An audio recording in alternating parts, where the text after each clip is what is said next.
हटिए, हटिए, दूर हटिए। आप सभी से निवेदन है, दूर हटिए।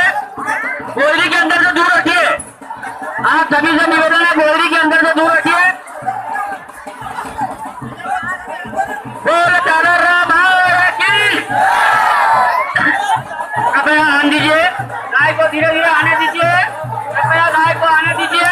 गाय के सामने से हटिए, हटिए। अरे हटे, अरे हट, हेलो।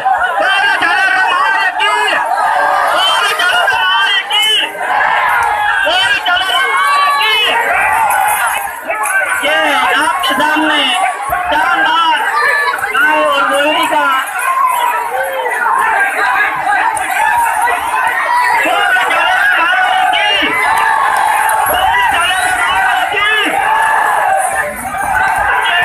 कृपया बच्चों को संभाल कर रखिए। गाय का झुंड दो गति के कृपया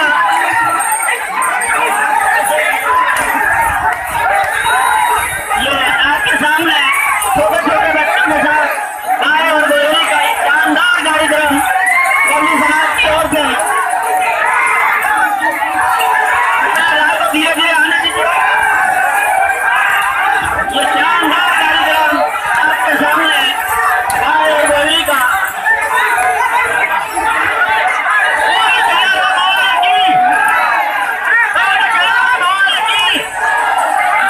कृपया गोया के अंदर से दूर रखिए।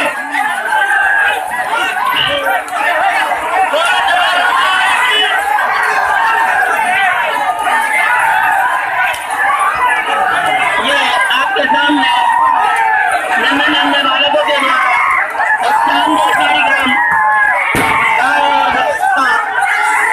अद्भुत संगम, इसमें छोटे छोटे बच्चे अपनी आराधना करी